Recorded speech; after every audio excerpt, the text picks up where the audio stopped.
Hello, and thanks for coming along to And We Have an Office Dog, the digital agency podcast where we talk to agency owner-directors and learn more about what makes them tick. From the things that make them similar to the things they'd rather have known sooner, where they've had success and where they've learned some hard lessons.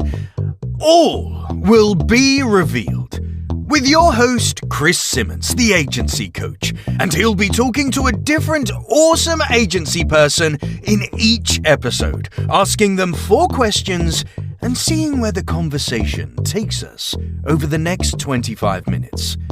Okay, so let us begin. Over to you, Chris.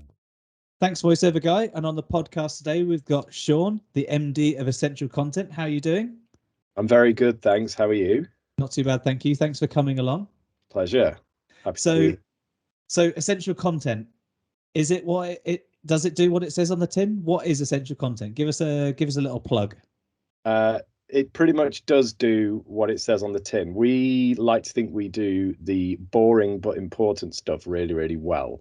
So we are a comms agency that specialise in helping businesses in regulated industries communicate better with their customers. Oh, wow. So literally the most boring area. A lot of people think it's boring. I mean, from an external perspective, regulated industries, they're immediately red flags for fun. Regulated industries are cool. I won't have it any other way. Okay. So regulated industries did used to be, I guess, by definition, quite boring. And then I think it's the likes of Monzo and people like that that have livened the space up a little bit. The reason we specialize in that area is purely a function of my background before I founded the agency. I've had a weird career that led me into doing personal finance, public relations. Okay. Tell us kind of how you got into building the agency and and how long you've been going and things like that. Okay. So I had no intention of getting into public relations or comms in any way.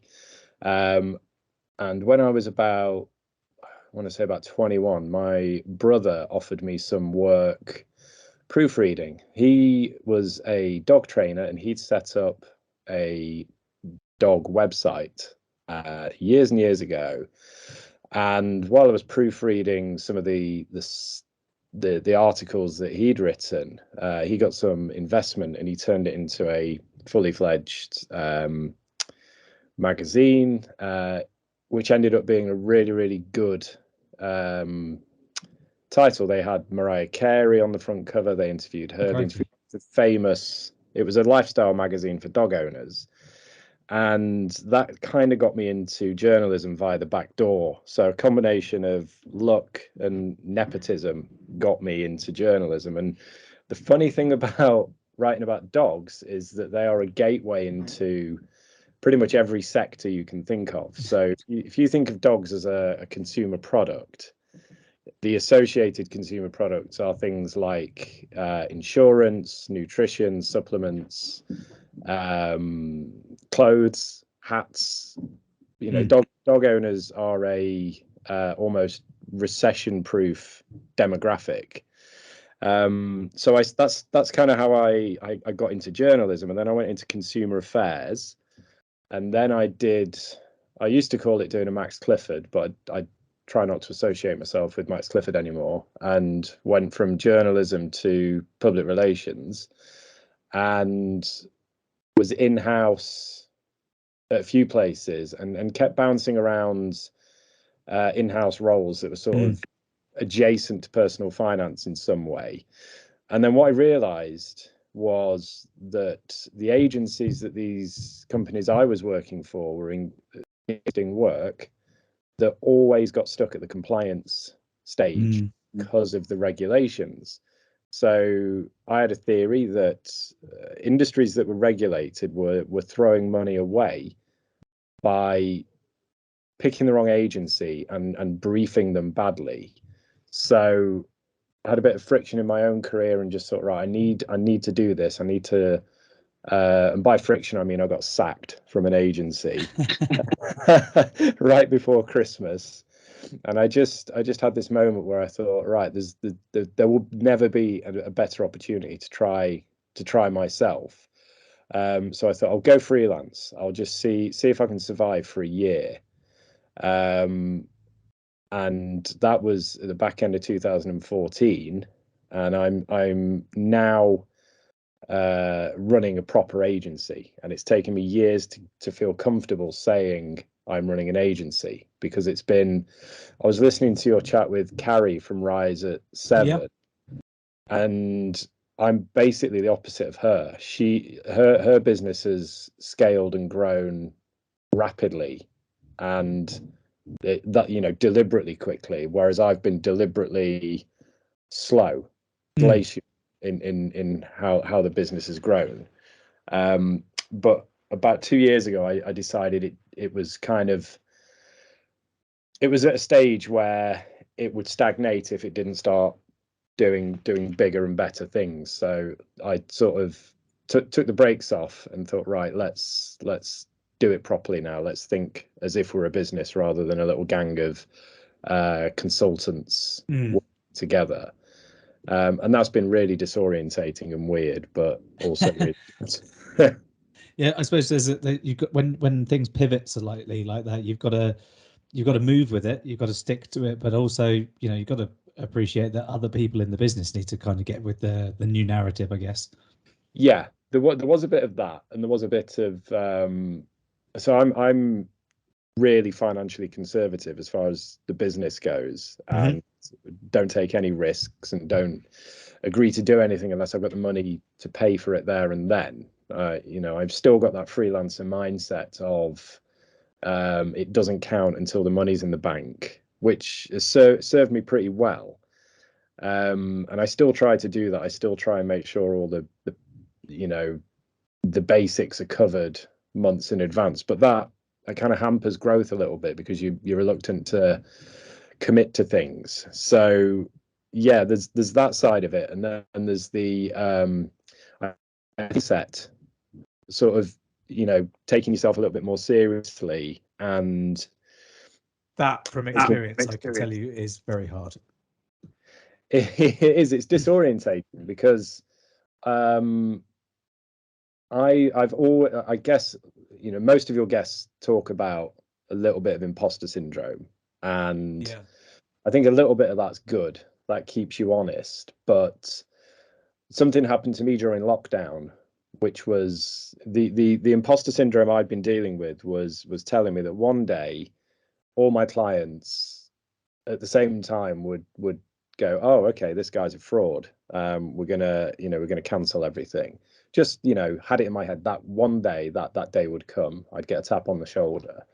So my big fear was that I'd lose all of the clients roughly at the same time and the business would fold. And everybody I shared that fear with said, well, you know, you could always lose one or two clients. You're never going to lose your whole client base. It's just unrealistic to worry about that. So if you were to go back in time to the founding of the agency and speak to the younger version of yourself, what one piece of advice would you give yourself? I think I would say take yourself a little bit more seriously sooner.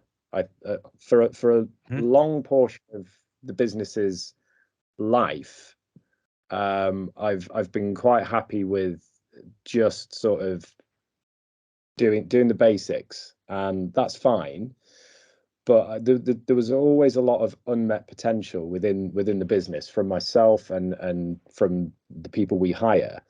And I don't know what was holding us back, whether it was anxiety or a little bit of complacency. But I would have said, yeah, start growing, start thinking about growing, and sort of competing with bigger businesses sooner. You don't have to spend 4 years solidifying yourself as a small agency. I think there was a whole mindset problem in the early days where I didn't know if I was a freelancer working with other freelancers, if I was a consultant.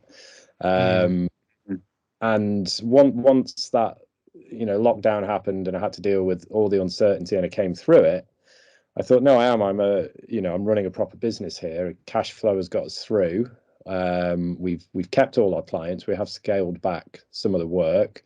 We also picked up new clients, and we did actually grow a little bit by the sort of end of 2020, and then through 21 we grew a lot. So I think I would have just sort of started putting my foot on the throttle a little bit sooner. Yeah. Do you think you'd listen to that feedback? Probably not.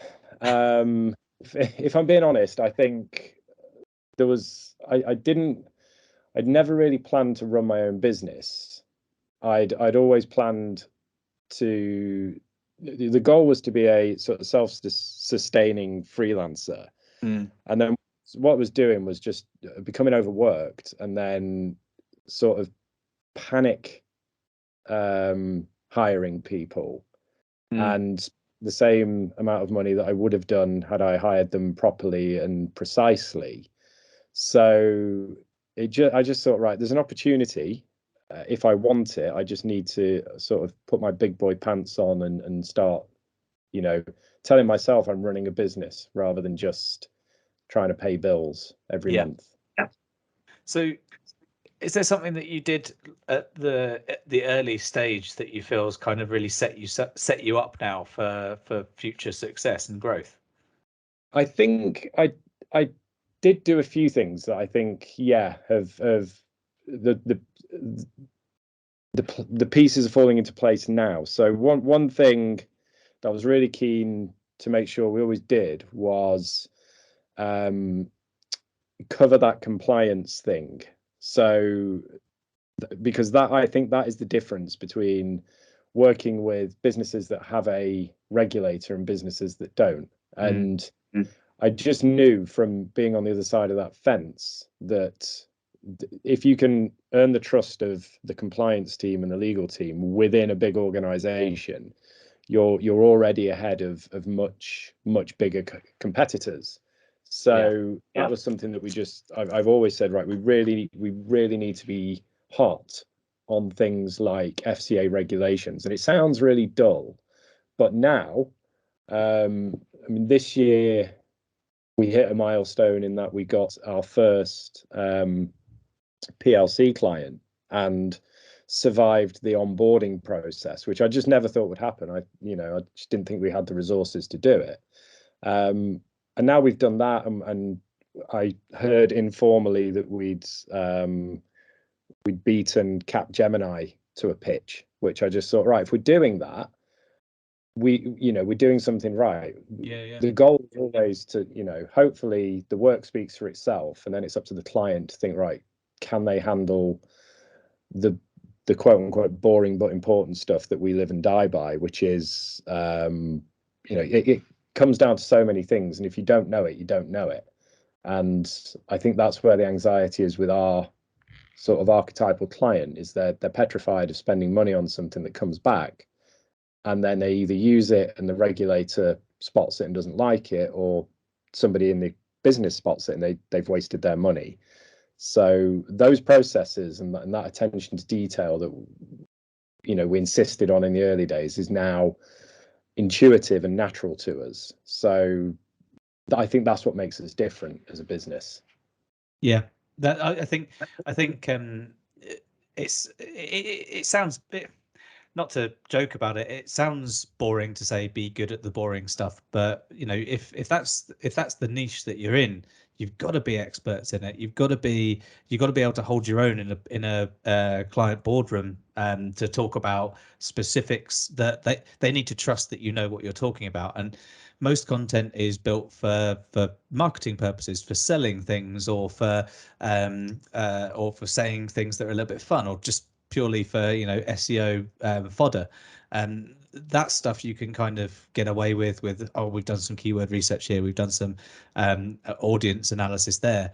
But the second any kind of compliance comes in, you've got to be able to stand up against the best for that. I agree. And what's started to surprise me in a good way is that we're actually, I think, because this is our bread and butter, we're sometimes a little bit ahead of the clients as well. So there's been a few times, when in your day-to-day work, something just gives you a little bit of a boost, and you think, actually, I'm not a blagger, and I do know what I'm doing. No, no idea what you're talking about. Yeah. So those moments. So we had a situation with a client where, and again, boring but important. There was a tick box, because we do a lot of UX for banks and insurance companies, and there was a tick box that wasn't prominent enough, and the declaration was passive. And this sounds so dull, but from a kind of legal point of view, and from treating the customer well, which is a sort of founding pillar of FCA regulations, treating the customer fairly, we flagged it up and said, you're asking somebody to declare that they've read and agreed to something that you haven't yet shown them. And all of our research says that that will just get seized upon. You shouldn't make it through your compliance, and if it does, you're going to have problems. And this was a big organization that you've probably heard of, and we just felt like, okay, we're adding expertise here. We're not just overspill. We're actually bringing something that they need, which made me feel really good, and hopefully sort of built trust with the client. Yeah, so I mean, the trust is essential, especially building an agency internally with your team. They need to know how to trust you, but with the client as well. Both the client and the team are the bread and butter of the agency. No client, no team, no team, no client, and trust goes across the board there, and expertise comes hand in hand with that. If there's one thing that someone who's just starting their agency was listening to this podcast and hoping to hear as a piece of advice from you, Sean, what would that be?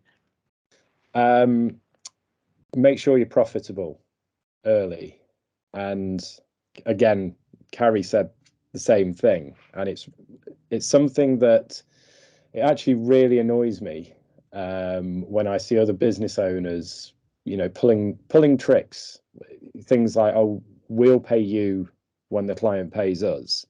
I hate seeing stuff like that. I think the number one purpose of any business is to make money, and that's the risk of sounding like Gordon Gekko. It's true.